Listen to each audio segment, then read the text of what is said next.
fun එක next level කරන dialogue fan blaster.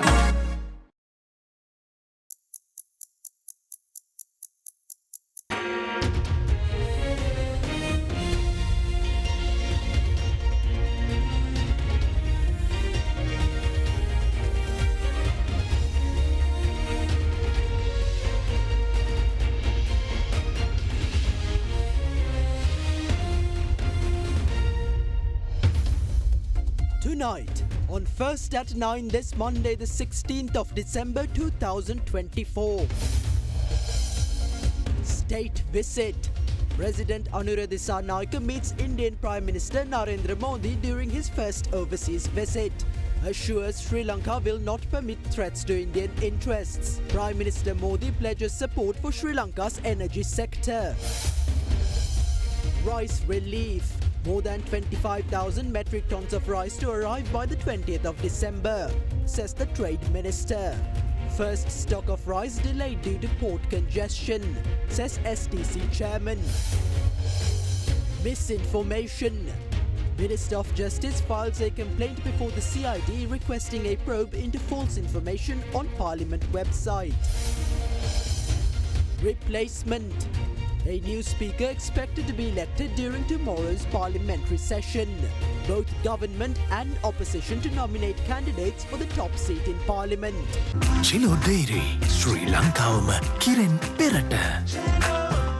ඔබේ විශ්වාසය දෙනු සෙන්සුරයින් දැන් ළඟමැති ෆාමසියෙන් ලබාගත හැක. කණ්ඩ පරිස්සම් කරගත්තොත් අපි පරිස්සම්. Asian Paints Causeway Aquasafe වැස්සත් මට්ටුවෙන් ගෙදරත් තිස්නේ. From Derana, this is Derana First at 9. Live from Studio 24 in Colombo. Good evening and welcome to Sri Lanka's premier primetime English news bulletin, Derana First at 9. I'm Tarindu Mahendra, joining you live with the latest in Sri Lanka and from around the world. In your top story this evening, President Anura Dissanayake, during his state visit to India, met with Indian Prime Minister Narendra Modi earlier this morning. Speaking at a joint press briefing following their discussion, President Dissanayake assured India that his government will not allow Sri Lankan territory to be used in a manner that is detrimental to Indian interests. Addressing the same briefing, Indian Prime Minister Narendra Modi assured India's support for Sri Lanka's economic recovery, while also announcing plans to supply liquefied natural gas to Sri Lanka and establish power grid connectivity as well as multi-product petroleum pipeline between the two nations. The meeting with Prime Minister Narendra Modi took place earlier this morning at his official residence, Hyderabad House. During the meeting, both parties reaffirmed strong bilateral ties which are deeply rooted in cultural, geographical and historical connections while emphasizing collaboration across multiple sectors. The leaders committed to advancing investment-led growth, fostering trade and enhancing connectivity through initiatives such as ferry services and energy infrastructure projects. They also prioritized cooperation in areas such as defense, digital transformation, capacity building and sustainable fisheries. Following the discussion, memoranda of understanding on the avoidance of double taxation and capacity building for government officials were exchanged in the presence of President Dissanayake and Prime Minister Modi. Subsequently, the two leaders jointly addressed the media. निर्णय लिया है कि physical, digital और energy connectivity हमारी भागीदारी के अहम स्तंभ होंगे. We have decided that physical, digital and energy connectivity will be important pillars of our collaboration. Efforts will focus on establishing electricity grid connectivity and a multi-product petroleum pipeline between our two countries. The Sampur solar power project will gain momentum and LNG will be supplied to the Sri Lankan power plant. Bilateral trade will also be promoted. So far, India has provided lines of credit and grant assistance worth $5 billion. Taking our development cooperation forward, we have decided that grant assistance will be provided for the renovation of the signalling system of the Maho Anuradhapura railway section and the renovation of the port of Kankasanture. Over the next 5 years, 1,500 Sri Lankan civil servants will be trained in India. India will further collaborate on Sri Lanka's unique digital identity project. We both fully agree that our security interests interests are mutual. We have decided to finalize the Defence Cooperation Agreement soon and have also agreed to collaborate on hydrography. We believe that Colombo Security Conclave is a vital platform for regional peace, security and development. Through this framework, we will enhance cooperation in maritime security, counter-terrorism, cyber-security, combating smuggling and organized crime, and providing humanitarian assistance and disaster relief. Following the successful launch of the Nagapatnam Kankasandure ferry service, we have decided to initiate a Rameshwaram Talemannar ferry service. We have also supported the fishermen and discussed their livelihood issues. We agreed to address these matters with a humanitarian approach. Furthermore, we discussed reconstruction and reconciliation in Sri Lanka. President Dissanayaka shared his inclusive vision, and I trust the government will fulfill the aspirations of the Tamil people by fully implementing the constitution and conducting the provincial council elections. I assured that India will remain a dependable and reliable partner for Sri Lanka. कि श्रीलंका के विकास के लिए अनेक प्रयासों में उनके प्रयासों में भारत एक भरोसेमंद और विश्वसनीय पार्टनर बना रहेगा. This meeting was helpful in strengthening the cultural and bilateral ties between our nations. The mandate from the recent presidential and general elections has sowed the seeds for political change in the country. People from the north, south, east and west, as well as individuals from all communities and various social statuses, have embraced this mandate. I expressed my gratitude to the Indian Prime Minister and the government for their support to Sri Lanka, especially during the economic crisis and the external debt restructuring process.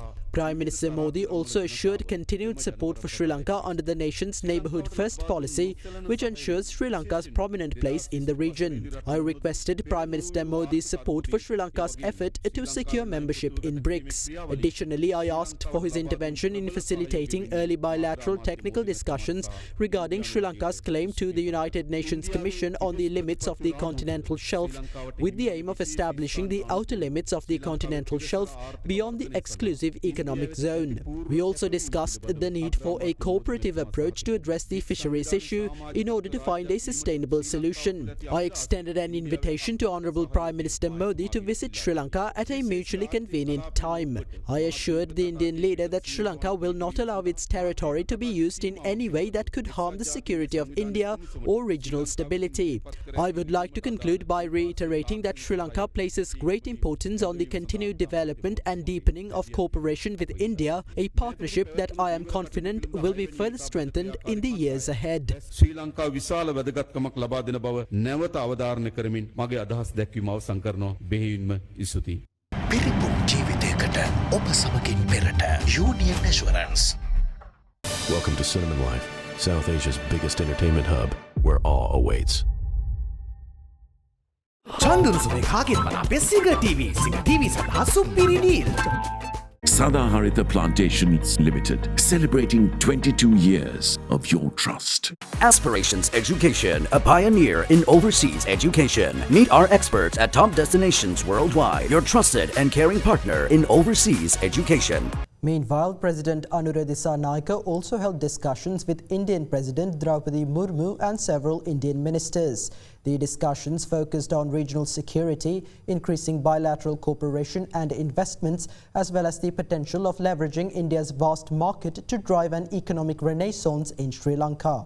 President Anura Dissanayaka arrived in India last afternoon, landing at Indira Gandhi International Airport in New Delhi, marking the commencement of his first official visit abroad. An official reception hosted by the Indian government was held this morning at Rashtrapati Bhavan, the official residence of the Indian President in New Delhi. Upon his arrival at Rashtrapati Bhavan, President Dissanayaka was warmly received by Indian President and Prime Minister Narendra Modi.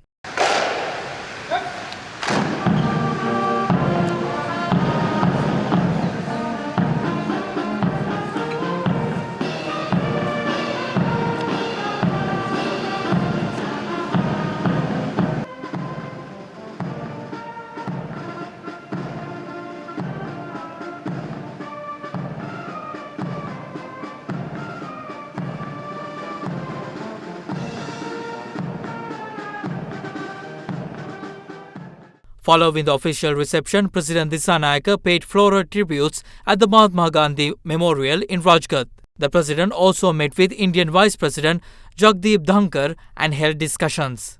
In the evening, President Dissanayaka participated in several diplomatic discussions. Accordingly, a meeting was held with India's Minister of Finance and Corporate Affairs, Nirmala Sitharaman, in New Delhi. The discussions focused on enhancing Indo-Sri Lanka economic cooperation and expanding investment opportunities between the two nations. Additionally, President Dissanayaka met with Indian External Affairs Minister Dr. S. Jaishankar. Taken to X, Dr. Jaishankar emphasized Sri Lanka's significant role in India's neighbourhood first policy and the security and growth for all in the region outlook, or SAGAR. He also expressed confidence that President Dissanayaka's engagements with Prime Minister Modi would foster greater cooperation between the two nations. The President's office said the potential for utilizing India's vast market to aid Sri Lanka's economic recovery were discussed. Dr. Jaishankar has affirmed India's commitment to supporting Sri Lanka in the tourism, investment and energy sectors. Later, India's National Security Advisor Ajit Doval engaged in a discussion with President Dissanayaka on regional security matters. Meanwhile, President Dissanayaka met Indian President Draupadi Murmu this evening. A separate session is also scheduled with representatives from major Indian businesses focusing on investment opportunities in Sri Lanka. The President's media division also notes that President Dissanayaka is scheduled to visit Bodh Gaya tomorrow, the final day of his official visit. Minister of Trade Vasantha Samarasinghe claimed that Sri Lanka will receive more than 25,000 metric tons of imported rice by the 20th of December when the period given to the public and private sectors for rice imports concludes. However, these stocks of rice ordered by the State Trading Corporation and Lanka Satosa are yet to arrive in the country. The chairman of the State Trading Corporation, Ravindra Fernando, stated that the corporation had planned for its first stock of rice to arrive in Sri Lanka today, but it has been delayed due to port congestion. Responding to an inquiry from Derana, the chairman of the Sri Lanka State Trading Corporation, Ravindra Fernando, said that the corporation is set to import 70,000 metric tons of rice. The corporation had planned for its first stock of rice to arrive in Sri Lanka today, but it is reported that there has been a delay due to port congestions. Fernando stated that following a tender process, an order has been placed with an Indian company to supply 5,200 metric tons of rice. Additionally, the State Trading Corporation has now initiated the tender process for the import of another 20,800 metric tons of rice. However, there was no official response from Lanka Satosa when inquired about whether it has imported any stocks of rice so far. Meanwhile, Sri Lanka Customs revealed that private sector importers have imported 4,800 metric tons of rice so far. ජේවිසින් ගෙනෙන සහල් කිසි තොගයක් එන බව අපිට දැනගන්න ලැබිලා තියෙනවා. නමුත් මේ වනතෙක් ශ්‍රී ලංකා රේගුවට රේගු සටහන් කර ඒවා නිෂ්කාසනය කර ගැනීම සඳහා ඉදිරිපත් වෙලා නැහැ. දෙසැම්බර් මාසේ 20 වෙනිදාට ප්‍රථම මෙම සහල් තොග ශ්‍රී ලංකාවට ලැබිය යුතුයි. In the meantime, the Consumer Affairs Authority stated that 342 rice vendors who had been violating price control regulations were identified during raids carried from the 17th of this month until now. Meanwhile, Minister of Trade, Commerce, Food Security and Cooperative Development Vasantha Samarasinghe says that the country will receive about 25,000 metric tons of rice by the 20th of December when the period given for both the public and private sectors for the import of rice concludes. The tender process has been initiated through the State Trading Corporation and Lanka Satosa. A tender to import 5,200 metric tons of rice was issued today. By the 31st of this month, there will be 60,000 metric tons of rice in the country and about 4,000 metric tons of rice have already been cleared as of noon. We expect more than 25,000 metric tons of rice to arrive in the country by the 20th of this month. Some individuals attempted to engage in smuggling while we were waiting for rice imports to arrive. Now rice stocks have started to come in and all issues related to this matter will be resolved.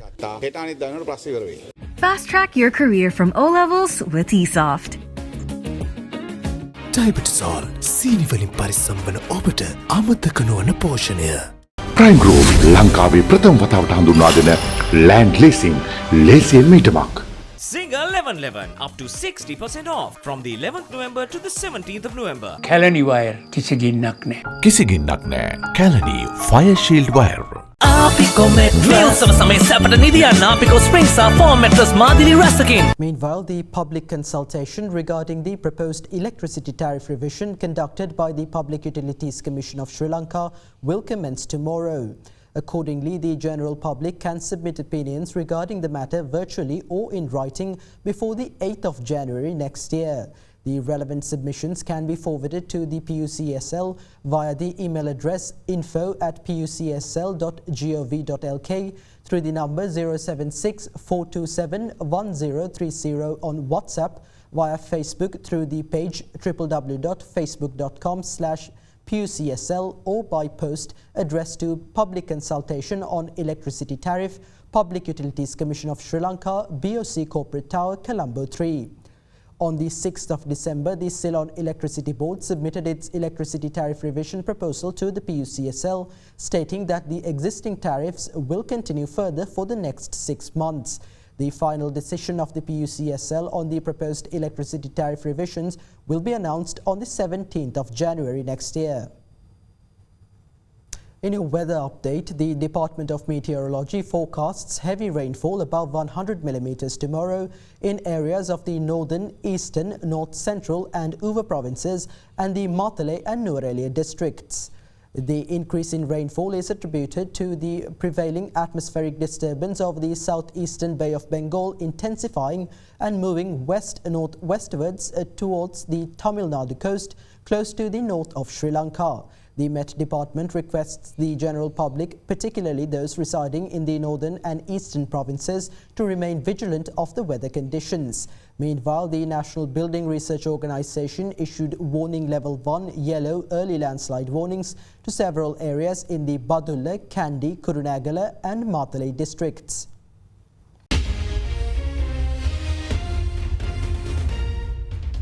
Three Sri Lankan photographers secured awards at the recent Sanctuary Asia Wildlife Photography Awards held in India.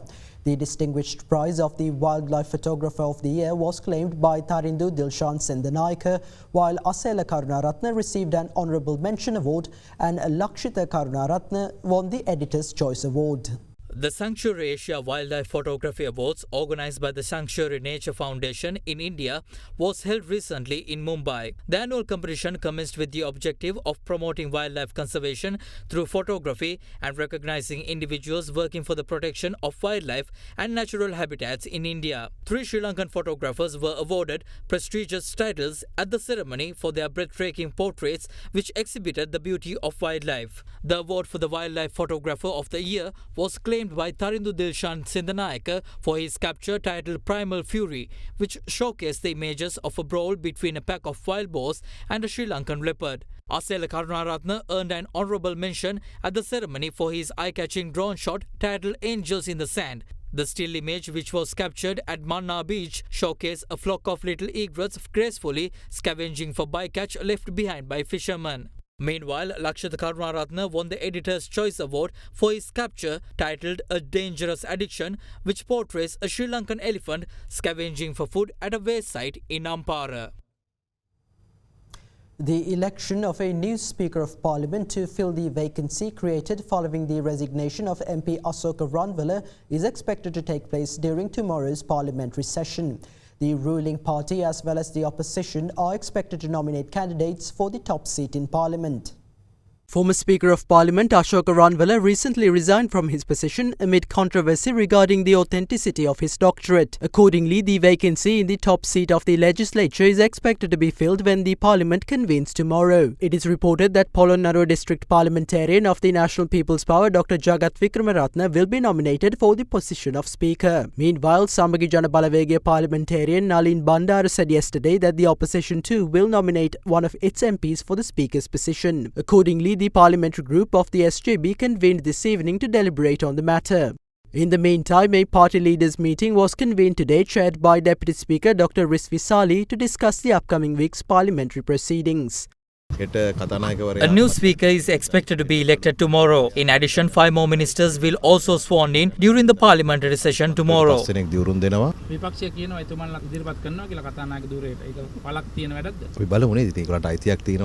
see what happens. As per the parliamentary democracy, the opposition has the right to nominate their candidate. We will conduct a poll to elect the new Speaker of Parliament. However, everyone is aware of what will be the result of that poll. Meanwhile, several parties expressed opinions on the Speaker's position as well as the current political climate. Not only the Speaker of the Parliament but several other MPs have also presented false educational qualifications. President Anura Dissanayake should take actions against all such parties. It is advisable that the head of the state puts his words into actions.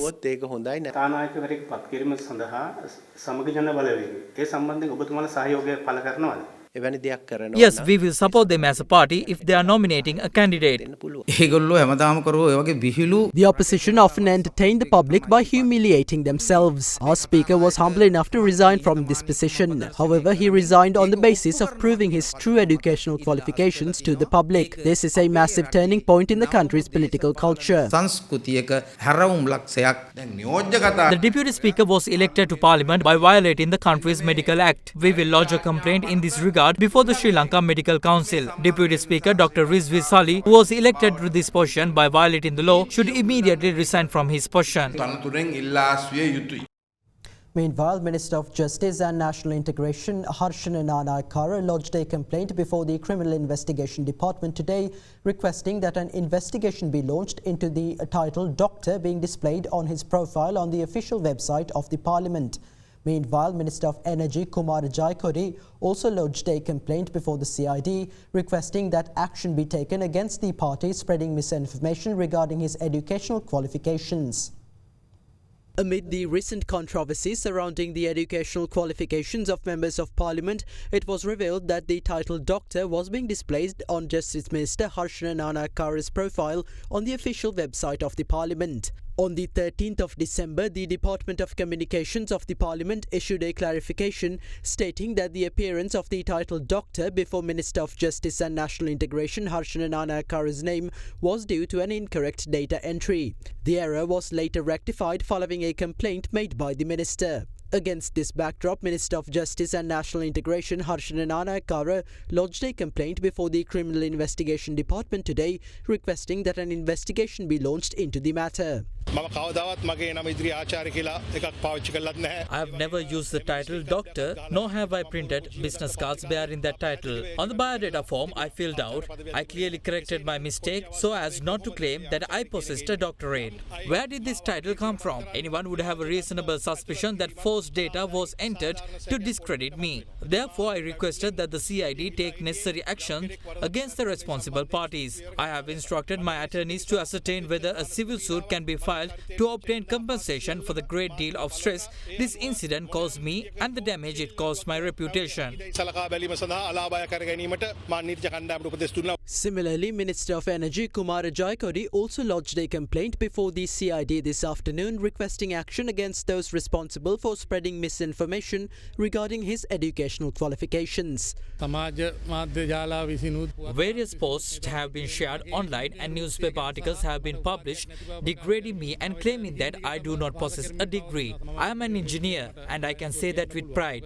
It's been almost 20 years since I have graduated. I have the original certificate of my degree which was granted by the University of Peradeniya. I am a qualified engineer and it is my responsibility to inform the public of it. I have provided all relevant information and I hope that justice will be served.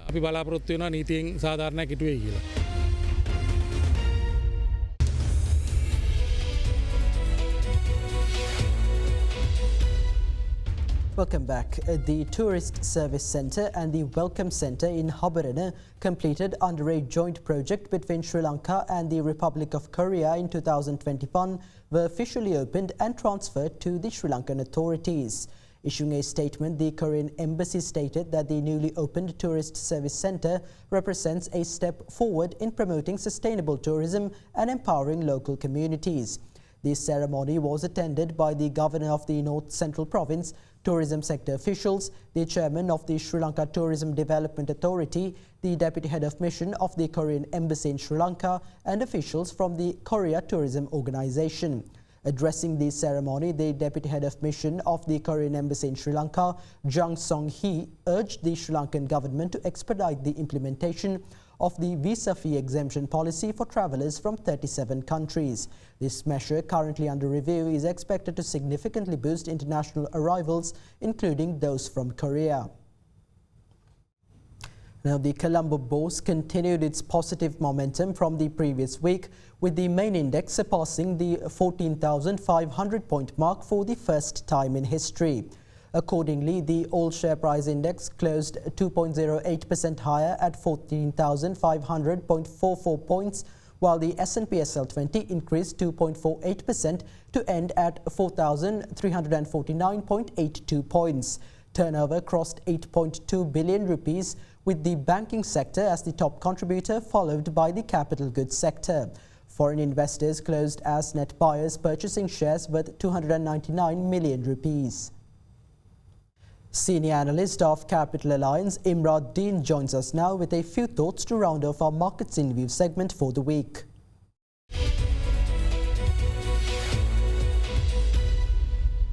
Domestic stock market rose throughout the previous week. The S&P SL20 rose 4.49% from 4,062 to 4,244, whilst the ASPI climbed 4.35% from 13,613 to a record high of 14,205. Market turnover increased by 40% to 28.3 billion rupees. Furthermore, the government raised 206 billion rupees last week through treasury bill auctions, with interest rates on 3, 6 and 12-month bills dropping by 4, 6 and 1 basis point respectively. The government raised an additional 130 billion rupees through treasury bond auctions, with rates for September 2029 and June 2033 bonds falling by 103 and 89 basis points respectively.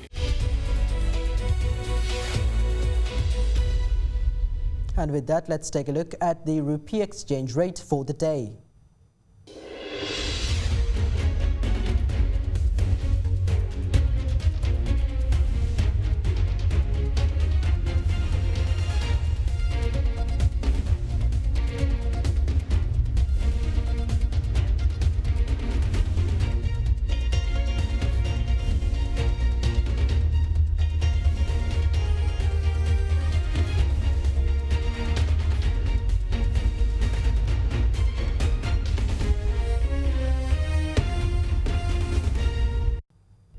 And with that, we wrap up tonight's edition of First at 9. Thank you for joining and have a good night.